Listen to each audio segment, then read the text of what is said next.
Hello, everybody. What a week. Oh, my God. Meanwhile, there's some noise in the background because I'm finally getting my kitchen repaired after we had a flood back in April. You guys might remember. The tile's finally being put in. So a lot of chaos in the house, a lot of chaos in the stock market. Nothing can go easily these days, huh? So Monday and Tuesday were amazing. I was up 20% on Monday and 20% on Tuesday. AMPY worked. MYOV, I think I've talked about on here before, worked. And then, of course, we got the Twitter news on Tuesday. So Twitter went up. And then everything really went to shit Wednesday, Thursday, and Friday. So I guess we should start by talking about Twitter. I'm not going to take a lot of time to talk about Twitter. There's enough people on the internet talking about Twitter that you don't need to hear Matt's take. I think there's enough takes out there, or extended take. I'll just give you the short version. So I have no idea if Elon's up to games right now. I think that it's more likely than not that he closes by October 28th. The market is pricing in a 60 to 65% chance he does, based on the options market. And I think that's probably priced right. I don't think that's priced low. And I don't think that's priced high. As a result, I haven't done anything today on it. I did lose money on it the last 2 days. I bought common, and I also bought weekly calls thinking that this was going to be wrapped up this week. And I blew out of all of that yesterday, luckily at higher prices than it's trading at now. But there's a 100% chance Elon Musk owns Twitter. I just don't know if he owns it at the end of October or the end of December. And I can't really come up with any way. That's why I said 100% that he gets out of it. The most important point to remember here is that even if, and this is a big if, it's not even true, Twitter was quote unquote insolvent. Let's say Twitter was actually worth less than $12.5 billion enterprise value today. Any way you want to look at how the solvency letter should work. Some people say it has to be that the enterprise value would be worth less than what the debt's worth. Others claim if 2023 and 2024 cash flow can't service the interest payments and the CapEx, and they'd run out of cash in 3 years, then that makes them insolvent. Any way you want to look at it. It's pretty reasonable to believe that the chancellor is going to say that Elon impaired Twitter's business over the last 3 months by his tactics. Yes, the industry as a whole has declined, but they are suffering from defections of employees, and they're suffering from probably massive advertiser defections as a result of Elon Musk being toxic. And there's so much turmoil going on at Twitter as a result of his actions. So even if he had a chance to use insolvency and not sign the solvency letter, and then she agreed that the business was incapable of handling the $12.5 billion of debt, I think she says that because of his actions, she still forces him to close. And no, it wouldn't force Twitter into bankruptcy immediately, right? I mean, they would have years of cash on hand. And of course, Twitter's bloated, and he could fire tons of people and make the company cash flow positive. So it's kind of preposterous to be arguing that Twitter's not worth $12.5 billion today, and that the company can't be a going concern with that debt on it over the next few years. That to me is the sole issue now. There's no other issue. Okay, the banks aren't going to get out of this. So you have to ask yourself if in 3 weeks, Elon Musk, if all of this is a facade to get out of a deposition, or he purposely is doing this to get to the solvency letter, wait for Q3 earnings, get to the solvency letter, not sign it, then turn the whole court case into solvency, because he never had a court case with the bots. It's not a terrible plan, his part, because that's really the only avenue he'd have to get out of this deal on solvency. He never had an out on bots. So it doesn't shock me. It wouldn't shock me if he did that. He would tell the chancellor, look, everything I said in my filing with the court was true. The banks are totally still standing by the debt. I had every intent to follow my April agreement. But in that April agreement, it says I have to sign this letter that says that the business is solvent. And gosh, based on what I see with these Q3 numbers and the Q2 numbers, this business can't handle this kind of debt. And by law, I can't sign this. So, she'll see through it. Hold on, I just want to see what I got here with this guy.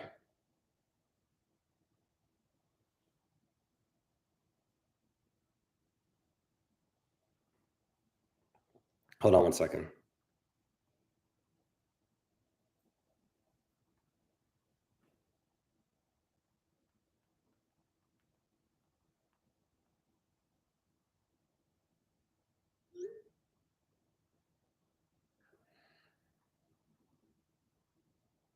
Sorry, it's my general contractor.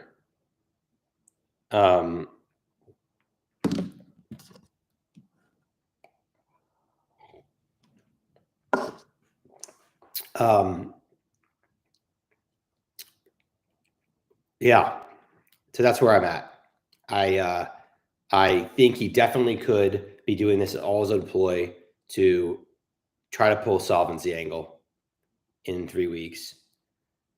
I can't get over the fact that if I was gonna buy a Porsche in a month from now, and I didn't have all the money, but I was 100% sure I was going to buy the Porsche, and I knew I was going to get the money in the next month, I'd have no problem signing a contract today saying I waive all rights to getting out of this agreement, and I'll give you a $5,000 deposit right now, non-refundable, but I'll buy the Porsche in 4 weeks.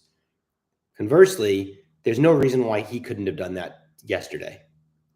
Said if he knew for sure, without a shadow of a doubt, he was going to close on Twitter, he could have said, look, guys, this is stupid. Here's $2 billion, non-refundable. If I don't close by October 28th, it's yours to keep, and we can go to trial. That's all Twitter would have taken. Okay.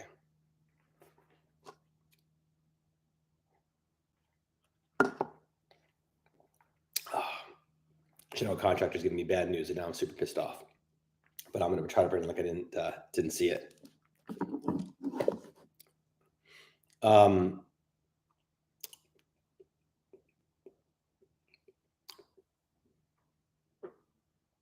He didn't do that, right? He was difficult with Twitter the last 4 days. He conceded nothing, and there's no good reason why he wouldn't do something like that if it would just put it all behind him. And instead, he wouldn't waive any of the financing stuff, and he wouldn't give them a deposit. Now, we don't know if they asked for a deposit, but I'm sure they would have taken one. And this whole idea that this is all about because he has to sell Tesla stock in a few weeks, how is it any different now than it would be if he gave a deposit and said, I'm closing in 3 or 4 weeks? It isn't. So I don't get that. It doesn't pass the sniff test for me, right? And that's the reason why I'm not buying stock here and why I haven't put on anything. I still have my call spreads that are in January. I own October 44.48s that will expire before his timeline expires. So hopefully this thing still hangs around here till October OpEx, and those close all the way in the money. And that's where I am with Twitter. Any questions? See, I can do it all that quickly. I don't have to go into deep Delaware law with you, because the end of the day is he will own Twitter. I just don't know what the path is to get in there. So let's talk about Lionsgate a little bit. Remains my biggest position, and I keep buying more. There was an insider buy last Friday, and you might want to know, how can he buy stock if they're in the middle of a process?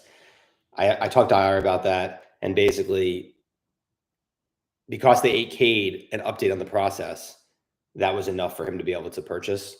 It clearly means nothing's happening, this week. I didn't expect anything this week or next week, for that matter. It's more likely to happen by the end of October, beginning of November.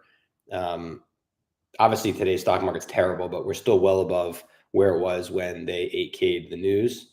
And I still feel really good about that ending with a positive ending of the process. And it's my favorite idea. So we'll see what happens there. But I feel very good about it. AMPY, like I said, they got the green light to restart garage.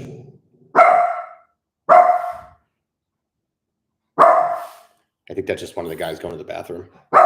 Amazing. That stock remains undervalued, though it's moved a lot from when it first opened that day. And I still have my position there. It's mostly in call spreads, and I like AMPY. IMVT did a little secondary offering. That's been a monster. They're obviously not going to sell to Roivant anytime soon, so they did that secondary offering. If I owned just common in that, I would be lightening up on that tremendously.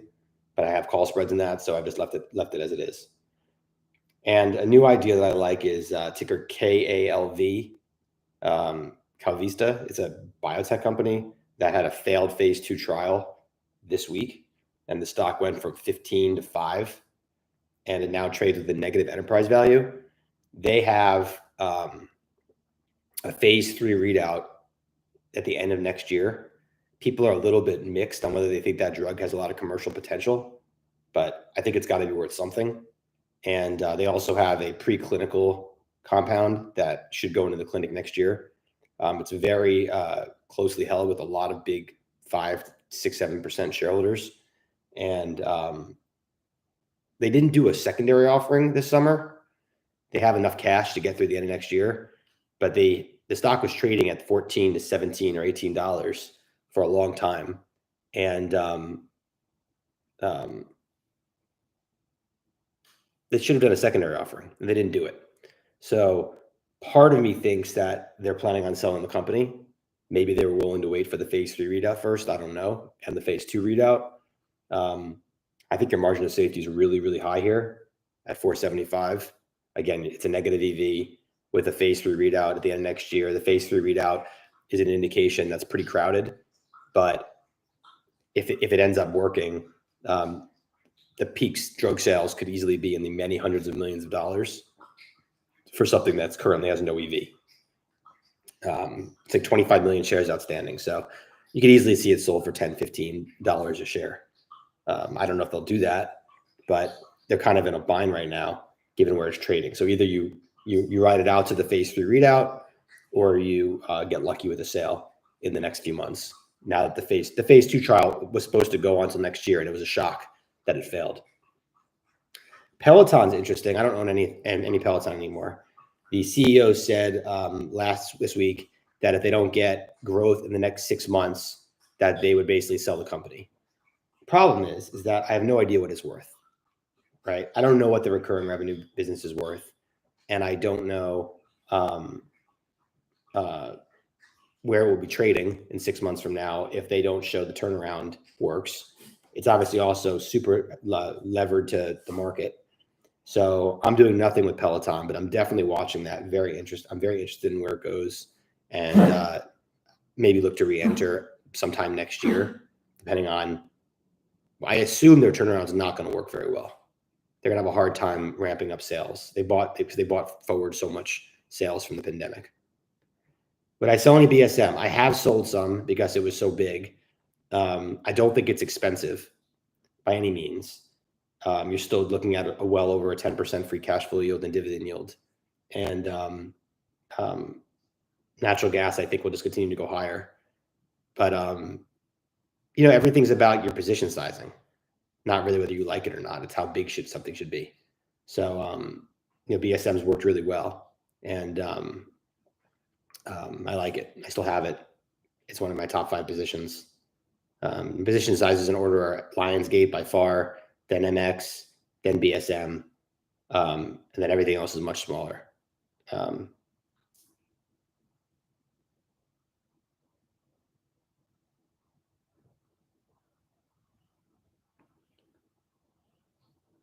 Cost basis.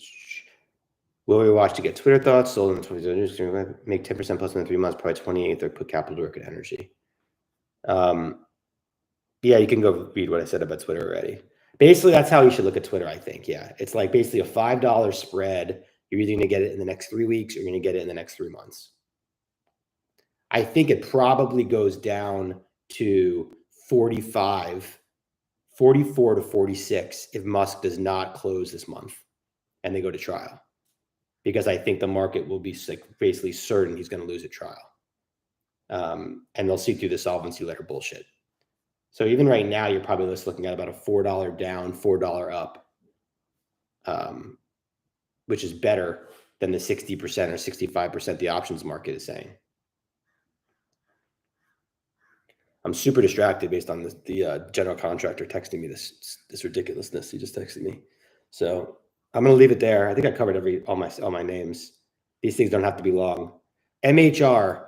All I could say about MHR is IR assured me that MHR is not in charge of the process to where he can kill this.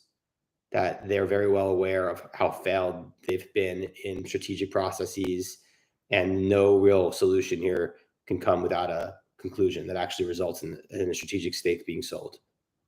You know, that was the message I got. So that was last week. So we'll see if, you know, that holds up. But that's what I feel is true will happen. I'm sure this is on your feed, but a quick search of successful spreads you like on Lionsgate. I can't get any on anymore, Kevin. I own a lot of call spreads on Lionsgate, but they've all dried up the options market and you can't buy them anymore. So I'm just buying common, unfortunately. Yeah, there's no new spreads I put on here. All right, everybody. Did that one quickly. Take care. Speak to you guys soon. I'm going to deal with my general contractor. Bye.